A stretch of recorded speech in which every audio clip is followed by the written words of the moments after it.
In today's episode of the Path Monk Presents podcast, I'm with Marston, and she is the principal of Marston Marketing. And essentially, it's a B2B integrated marketing agency, and it is, there for delivering results through strategy, branding, communication, demand generation. You have it for B2B clients. And today we're going to be learning way more on this in depth from Anne. So welcome to the show. Hi, it's great to be here. Very good. Give us that, 360 overview. What is Marsden Marketing all about? Well, you already said a lot of it. In point of fact, we are very specifically a US-based full-service B2B marketing agency. Unlike being one type of agency, it's not just about inbound, it's not just about SEO. It is about doing the strategy, the planning, and the execution and the ongoing optimization of all the different things that are needed to help fill the pipeline and then nurture leads to revenue generation. Yeah. Okay. Very cool. When we say B2B, what types of businesses are we talking about? Are we talking service businesses, software, e-commerce? Tell us a little bit more about that. Well, actually, the key to our growth is to have leaned in and gotten really good at some specific industries. Mm-hmm. And so right off the bat, technology-based companies, SaaS-driven companies, professional services companies, and fintech, that makes up a lot of our business, though we also have manufacturing and healthcare. So, but we're not everything to everybody. We're applying ourselves in a very strategic way. Yeah, makes a whole lot of sense. So now, who would be raising their hand within these organizations? Is that typically like a business owner that says, "Hey, we need a bit of fuel in our efforts," or is that the CMO that says, "Hey, I'm just need some support here"? How does that typically happen? Who's reaching out? Well, it depends on the size of the company. So we have clients that are early stage startups, and we have Fortune 100 clients. So of course, the person reaching out is quite different. And very oftentimes the person in the smaller companies, it's whoever's worried about revenue. And they're realizing that if they don't have a marketing engine, old time sales doesn't work anymore, right? Sales and marketing have to work much more together, and marketing has to be that front end in a much stronger way. So the head of revenue, it could be a VP of marketing, but more likely a VP of sales and marketing. It could be a CEO, but I'll tell you that we've learned that our biggest success comes from companies who have somebody inside the organization, not just the CEO, who's responsible for marketing, because it's just too much for a CEO to keep that in mind, to move things forward. If we're with our very large clients, of course, it's a department within marketing that has a skill set lacking, that they need expertise to do something. Like they don't know how to run integrated campaigns, for instance, or they can't create enough of the right kind of content. But normally with smaller companies, it's more holistic, and it's that head of revenue. Yeah. Okay. Very, very clear. What I'm curious now, right? If we're talking about Marsden Marketing, how do these folks hear about it? What are the journey that they're going through and getting to know Marsden, or in Marsden, or in other words, what would be the client acquisition channels that you guys are leveraging? Right. So like most companies, like most B2B, it used to be by referral, right? But we started doing for ourselves what we wanted to do for our clients. So today there's 4 primary channels for acquisition of prospects turning into clients. The very first one is website visits, right? So we are generating the traffic through multiple channels to bring people to our website, and then converting them and nurturing them. And as a part of that, also our partnerships with other companies. We're a HubSpot Platinum partner, for instance. And so we get a lot of referrals through that. The next one is using review sites. Review sites have become very important for B2B companies. They actually, in SEO, you often see that they jump primary companies in terms of their positioning. And therefore, we make sure that on Clutch and on other review sites, we're front and center, so we get traffic that way. And then the fourth way is from referrals. Yeah. Super structured. Very good. That gives us a good understanding. You mentioned the website to be key, and we love to talk about the website and the Path Monk Presents podcast. So maybe, obviously you're involved in many things as a leader in the company, but maybe your perspective on the website would be interesting to me. What role do you attribute to the website personally? So we say this for ourselves, and we also say it to our clients.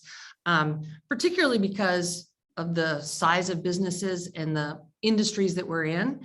Your website is your MVP. It's your most valuable property, right? You use it as the way you hook everything else into. It's the one thing that is working for you day in and day out, or should be working for you day in and day out. When your salespeople can't be there and when people are clearly out there looking for you. Yeah, very good. What would you say in your perspective? I mean, obviously there's folks working on your page, but maybe from your perspective, like where do you see the current strength and versus where do you see sort of even further room for improvement for the page? For the website? There's always room for improvement on everything. And we take a very data-driven approach to what we're doing. So as we want to lean in, like for instance, okay, we've just come off of doing a really wonderful program for a fintech company, right? So we want to lean into the fintech market. So what are we doing to optimize both our inbound and our outbound? What kind of assets are we creating? How are we getting them out there? How are we then converting people and giving them a very personalized journey with those tools? Very cool. Maybe one more follow-up on this before we sort of switching gears a little bit and talk about different things. Sure. You've been obviously with many clients, many websites. Like, what have you found to be a good approach to figure out why people do not convert on the website? Sort of what is kind of the tools that you may be leaning in, or the methods or the research approaches? Like, what's something that you guys have been seeing actually to be quite helpful for that? So I think that you're always going to have junk traffic on your site, right? It's inevitable. I can't tell you how much traffic that we have coming from India. I consider that junk traffic because they're trying to sell us, right? Websites are a magnet for a lot of different things, right? Yep. So you have to use the data to identify what are potential buyers versus what is junk traffic. And then you have to be smart about what programs you put in place to create higher levels of quality traffic. And then to your point with your organization, to make sure that you're creating the hooks at the right times to get them to convert. Very cool. Okay, let's switch gears a little bit and talk a little bit more about yourself, because you've had a very interesting journey so far in business. So I want to know. I'm old.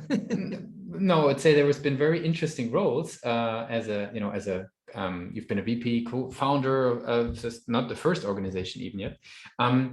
What I'm curious about is, right, I know that you're holding a lot of hats. What I'm wondering is, how do you keep educating yourself? Like, what's your way of doing this? Do you, scroll through LinkedIn? Do you read blog articles? Do you speak to peers? Like, what's your way to keep on, further developing? It's a 360. There's no one thing, but yes, I have a very cluttered inbox. And like most people, I strategically scan and pick out those topics, right? Right now, of course, application of intent data is a big thing, right? And so you lean into that. We earlier 2 years ago started leaning into account-based marketing and what are the technologies, because account-based marketing has actually been around forever, especially in larger companies. But now we've got technology that we can apply to it to be more targeted in how we apply it. So you have to be a sponge. And so we go to conferences. I read stuff online all the time, and definitely we have a throwback Thursday in the office, and we all get around the table with drinks and we talk about what's going on and where are the problems and where are the cool things that we've heard about and how do we lean in to learn more. Nice, that's very cool. In order to get to know you a little bit better, I have a couple of rapid fire questions to wrap up the interview for today. Sure. You ready for those? Oh, come on. What's the last book you read?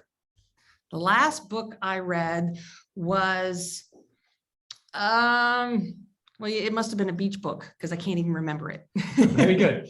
What is one single thing that your company is focused on the most at the moment? At the moment, right now, we're actually focused on creating some additional videos. I don't know if you saw what's going on behind me over my shoulder, but we do videos for our clients as well as for ourselves, and we're just upping our video production capabilities. Very cool. If there would be no boundaries in technology, right? Everything is possible. What's the one thing you would fix for your role today? It's less technology that can fix my issues and more people. Right.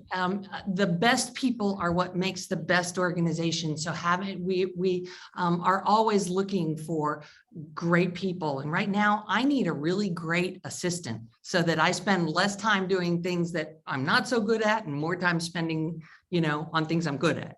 Yeah. What's the last thing that kept you awake at night about the company? Well, COVID kept us awake for quite a while. Yeah. And growing out of COVID actually was a time period where the company actually grew a lot as companies needed to get digital. And they turned to us. So then we had the whole issue of how do we get the right people on board? So growing, I don't know if you've experienced the same thing, but talent in our market is really tight. So finding and attracting and keeping good talent, that keeps me up at night. I can see that. Now I want to do a bit of time travel, if you allow. We're going to the days of Georgia Institute of Tech, and now you're stepping out of education, right? You have the world of marketing, product management. I think you were a product manager as well, and marketing before. What's the one advice that you would give to your own self, stepping out of education? Be willing to take more risks. Very good, very succinct. Do you want to elaborate? Well, I think that all of us, when we're getting out of school, the first thing is, oh gosh, I have to pay my bills. And so it's like the safe things to do to make sure. And then you get on that path. And I started in corporate America, and it's like, okay, how do I rise to the next level and rise to the next level? And so we have a tendency to take ourselves so seriously. And it's like, okay, take this as a journey, right? And have fun. And it's okay if you take a risk and it doesn't pan out, right? You're going to learn a lot along the way, and better to have fun along the journey than to be like, oh, so staid. Very good. And I want to give you the very last word, right? I want to thank you, obviously, to being a guest on the show with us today, but I want to give you sort of the last word to summarize for everybody who would be forgetting stuff that we discussed on the interview about Marston. What's the one thing that they should remember about Marston marketing? The thing that sets us apart is that we're not a services company. We're actually a marketing partner to our clients. And if organizations are looking to either improve or create their marketing engine because it's either not working right or they simply don't have one, we give them the strategy, the headwork before we do the footwork. We're not just going to say, oh, you need a new website. Oh, you need to do SEO. Oh, you need to put ads out there, right? We put a program together, and then we walk with them to use data to assess and continuously improve and iterate so that we are their marketing engine. And thanks a lot for being a guest on Path and Presents. It's my pleasure. Thanks so much.